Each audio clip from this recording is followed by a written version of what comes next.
was running around, and I wanted to get at least this intro recorded, so he's got a sheep. I wanted to show you guys, I had showed you how I switched some stuff around in my Midori, took some stuff out that I was carrying with me that I don't always need. I have a book that hi baby, a book that I keep quotes in, and my 365/30 lists. I was carrying those with me. I don't always need them with me, so I'm sorry, he's distracting. He's so funny. You have a sheep.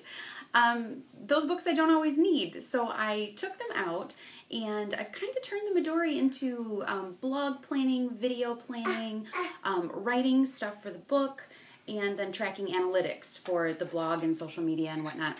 So I'm going to show you what I have set up as planning pages for those. I showed you the DIY fish inserts that I use to track analytics, planning out scheduling posts for the blog and for YouTube. And then I printed an insert from Ray Blake's page, My Life All in One Place, and I'll put a link down there, that is grid paper that I put together, and I'm kind of tinkering with laying out a page for each video or blog post just so that I don't miss anything, because I am notorious for posting a blog, realizing I missed putting a link in the description box and having to go back and put it back in again. So I'm trying to save myself from that going back and going back. Hi, Pumpkin! So I'm going to show you what I did on those grid pages, because you guys might find it useful.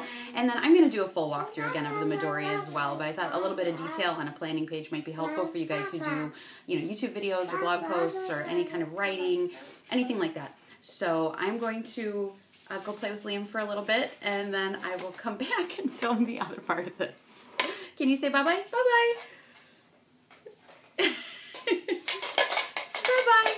Here is a look at how I'm using Ray Blake's Midori Traveler's Notebook grid paper that I'll put the link for down below as a kind of task list or project page for especially videos. I'm going to be using them for blog posts too. Sometimes those that blog posts that don't have anything to do with the planner, like I made one this morning, those I just kind of do off the cuff. I just get the idea, type it up, send it, let it go.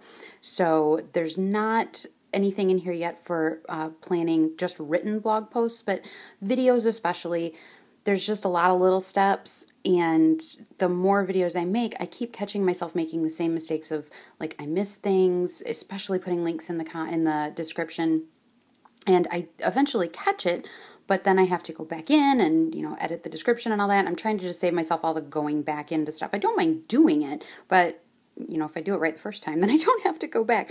So I thought, because I'm already using the DIY fish pages as, blog and YouTube and book planning, I thought that having something in here for a project page for each video especially would be helpful, and then hopefully I won't have things slipping through the cracks. So I did the same thing with this one for a cover as I did with the DIY fish pages. I just honestly took an old pocket folder that, leftover stuff from school supplies. I always have kind of a stash of pocket folders and notebooks and whatnot. I took a folder, cut it down roughly to size, not exactly, so I left it a little bit bigger than a regular, Midori that would be a regular size notebook. And I printed the grid paper from Ray Blake's website, My Life All in One Place. And then, I know I said in the DIY fish video that was the first notebook I had made and how horribly I cut it, and I did better on this one. It was the same thing. I just didn't have the time to go and get, out to the store and go get a cutting mat and whatnot.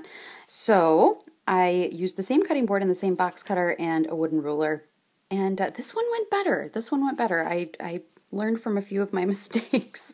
So here's what I have done. They print out, no problem. Ray has really good printing instructions on his website, so if you decide to print anything from there, just check out his print instructions because they're fabulous. And then, bound them, all that good stuff. And then I just started laying this out. It was probably day before yesterday, so it's not finished yet. That's why a lot of it's in pencil. But I figured I can fit everything for a video on one page. I realize it's a lot of detail. It's just to keep me from having things falling through the cracks. I don't want to miss a link for somebody, like their Etsy store, or, you know, a link to somebody else's video or somebody's blog post, you know, surely out of my not paying attention or out of my saying something during a video like, oh yeah, I'll link for that down below, and then forgetting to do it. I know I'm guilty of it. We've all seen the videos where you see something really cool and they say they'll link to it, and then, you know, it just slips their mind. And then you have a hard time finding whatever it was they were talking about that you thought was so cool. So I'm trying to keep myself from doing that. So I'm big about processes. You guys know that. Just from all the tech coding and all that, I'm really big about having a process laid out. So this is my process for putting a video up on YouTube. And because I also put those videos onto my blog, this is all stuff to do with posting a video onto my blog when I embed it into a blog post. So 1 page per video. And as you can see, I'm still filling them in. I think what I'll eventually do is I might do one of these up all in ink once it's all done and copy it and see if I can't bind a booklet with it already done. I did it in pencil because, you know, obviously I already made a couple mistakes up here and had to erase stuff and fix it. And I don't, you know, if this becomes overkill and it's just, you know, once these things become a habit and I don't keep missing things and having things falling through the cracks, then I won't need all these steps anymore. But right now I really, really like this. So it's just basically each box all the way over here is like a heading. It's just like in an outline. So, you know, recording, I want to make sure I record the intro and the body. I realize that seems obvious. However, lately, I don't know what's going on with my brain, but I have a lot of ideas lately, and I want to make sure that if I am recording, let me go back. I generally do 1 video at a time. I record the intro, I move the camera, I do the body of the video, and then I go on to the editing and all that stuff. Lately, because I've had so many ideas right in a row, when I started recording all these over the weekend, it occurred to me that if I just do all of the intros in one shot and then go back and do all of the bodies of the videos individually, it'll actually save me some time because I have to set up the camera completely differently when I do an intro versus when I do the body of a video. So if I already have the camera set up to do an intro, why not do 4 or 5 intros to different videos all at the same time, and then they're done. Now I record on an iPad. I use an iPad mini to record. And you can't name those files. So it's helpful for me to be able to write down, it'll go right over here, the time, the length of that video, because that will help me. Otherwise I have to go into each video and start playing it and see exactly which intro it is when I go to edit them together with their corresponding body of the video. So if I just make a note here of the length of it, they're all generally different lengths of time, I can pair them up really quickly. It just saves me digging through a whole pile of videos. And then I put them into iMovie to compile them. So, you know, remembering to put in the banner and the theme music at the beginning, you know, checking the audio on the body. I don't know why, but iMovie on my Mini loves to put the theme music in and then turn the audio off for the actual intro and body of the video. It doesn't want to hear me talk. That's what it is. Can you blame it? And then, so I made sure I made a note to check that, and then fading in and out to black. I had one video that I missed putting that in there, and it's driving me crazy. It shouldn't. It's silly, but it's driving me crazy. And then usually the videos are long enough, I can't upload them directly with iMovie. I need to put them into Capture. So some other things I changed recently, so I wanted to make sure I put them in here. When I first uploaded, I make sure I mark it as private, because then I can go into YouTube, put in the little message to your subscribers, anything I want to change.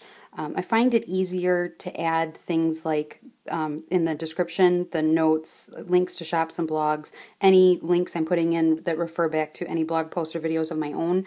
I just find it a lot easier to do that on the laptop than I do through Capture on the iPad. It's just me. So I made sure to mark those so I don't miss them. And then when I post the video, when I embed it into a post on my blog, this is all the stuff I want to make sure that I do and get right. I want to make sure I'm categorizing things consistently and tagging things consistently in the SEO and the sharing. I want to make sure I'm just consistent. And then down here is space for all of the links that I want to add to the description box for that video. Now, if it's something like a blog post about like the before and after shots of my DIY fish pages, those comparison posts that I do once a week, I always link to the Etsy shop where I downloaded any digital scrapbook paper that I use to decorate.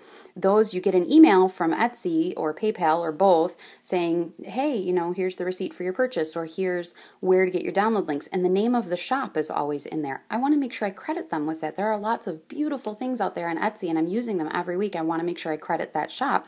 So I just forward that email into Evernote. It goes into the blog folder. I tag it digital paper.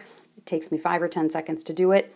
And yet I will still sometimes forget that that is where I have put that link. I do it every week, and yet sometimes I will still forget. So just jotting down either here that either that I put the link into Evernote, or putting the name of the actual shop down here and being done with it. Then I won't miss those links. I haven't missed one yet, but I'm really nervous about that. I don't want to miss crediting somebody when they've made something. They've taken their time and put their effort into making something, and I've used it. I want to make sure they get credit. So far so good, but I want to make sure that that continues. And then because of this whole Focus On series, that wasn't meant to be a series, it just kind of organically became one, which is fantastic. I want to make sure that I go back. I did the monthly view first, and then I did the weekly view, and then I did the daily view, and then the yearly view, and then index, contents, archiving, and retrieval. Well, that turned into way more videos in a little mini-series than I expected. I want to make sure that I go back into this Focus On the monthly view video on YouTube and link to the weekly view, the daily view, the yearly view, because these videos I hadn't even made yet when I posted that one. So it's a note to myself to make sure I go back and revisit other videos where I may want to refer to these in the description box so that people can find them easier. And so that's a little note for me to do it. If I write it in my planner on the daily page, I'll write it in there if I think of it at a weird time. Sitting at a school waiting to pick somebody up, I'll think, oh, I should link those. I'll write it down in my planner. Generally, I have this with me. I may as well write it right on here for the project page for that video, and then I have it. And then I won't, miss it when I, go to my next page. Like I said before, generally I don't miss that stuff, but I do. It does happen occasionally, and it drives me crazy. So that is what my project page looks like for a YouTube video or a blog post. It's just regular old paper. I love Ray's grid. I like the color of it. I like the size of the squares. I like that there's a tiny margin at the top and the bottom. I love everything about this paper. I will definitely be printing more of these. So if you guys have any questions or comments or anything you see here that you don't get, or that you think I missed something that I should be doing that I'm not, let me know. I would be interested to hear how you guys, plan out and set up project pages if you do so for your videos and your blog posts and things like that. All right, you guys take it easy. Bye-bye.